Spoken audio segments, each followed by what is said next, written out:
Now I want cinnamon rolls, Sean. I know, boy. And the rest Beautiful of the weather. And the rest of the country wants our weather. So Yeah. go ahead and look. Our only weather alerts the last couple of days. This map was lit up yesterday. Today it's been cleaned completely. As we hit the 6 o'clock hour, the Santa Ana now has officially dropped below advisory levels. Still out there, kind of lingering. And look at the highs in Santa Barbara. You dropped a few degrees, but you're still well above normal from Saturday to Sunday, and in the mid-70s. Really no complaints. Santa Maria, we got a little bit more of a boost out of the northeast with the winds, at least a mild offshore, and that brought you up a few degrees above normal. But look at the overnight lows.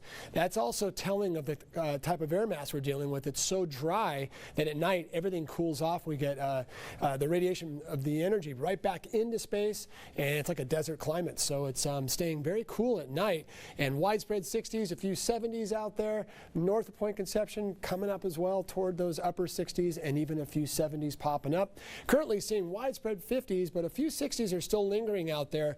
Sort of the leftover effect of the dying offshore flow, which is now pretty much in the books, although we may see a little bit of wind late tonight in Ventura, especially as we head into the overnight hours. The gusts pretty much dropping off, just a few breezes here and there, especially in Ventura.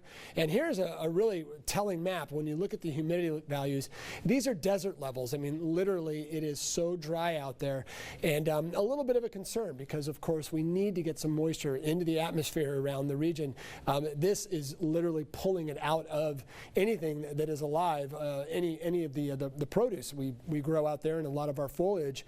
It's not good. We need to turn that the other way, and luckily it will be, at least in the near future.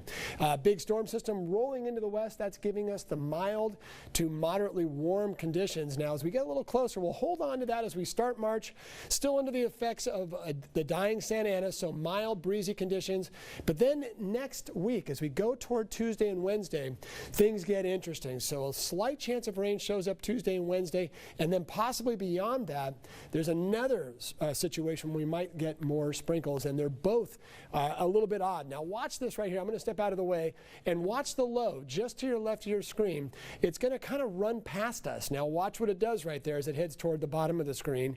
It's going to wrap around toward Baja and then make sort of an uppercut back towards Southern California. And this is a cutoff low, meaning that the direction and trajectory could change, and even a little bit of a change could change the whole entire game. So we have to watch this closely. It looks like a lot of the energy, though, stays down in Southern California, favoring way down by Orange and San Diego counties as you come back up through LA, Ventura, and possibly into a little bit of southern Santa Barbara County. If this model run right here stays the way it is, most of us stay dry, especially from Santa Barbara northward.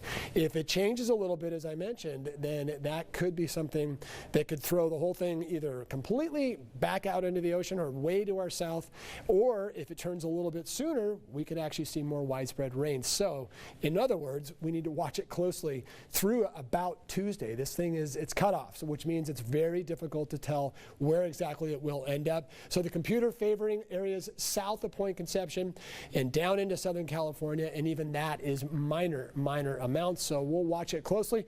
Wind, a little burst of Santa Ana's tonight and tomorrow, and then pretty much we'll be done with that. And as far as temperatures, first day of March looks phenomenal again. Look at that, 70s and a few 60s out there. As we head into Tuesday, we don't expect to see a real big shock to the system as far as temperatures, so we'll stay on the mild and even warm side across the area, but we will likely see a little bit of cooling as the cloud cover does start to sort of ratchet up just a little bit as we head toward Tuesday, with that very interesting low pressure system working its way toward us by Wednesday. So sunny and beautiful for the south coast. Same story as you head farther north and west, with 60s and some low 70s expected widespread, but the mornings still on the cool side with that dry sky. There's nothing to hold the heat in, so the atmospheric blanket is very thin. So chilly mornings, nice afternoons. And as far as your surf, we did lose the high surf advisory, but there's still some waves out there, and it looks like it will linger with some swell through the next few days.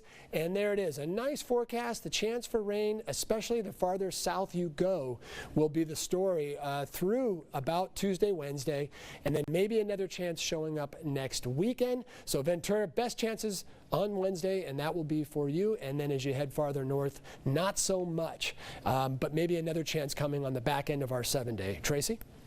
Thanks for that. Up next in sports, the Dodgers playing their first game since winning the World Series. Ryan Fish takes us to spring training. That's still ahead on your local news channel live at 6. During challenging times, you look for qualities that display a certain strength. Like a rock. The well-being of our community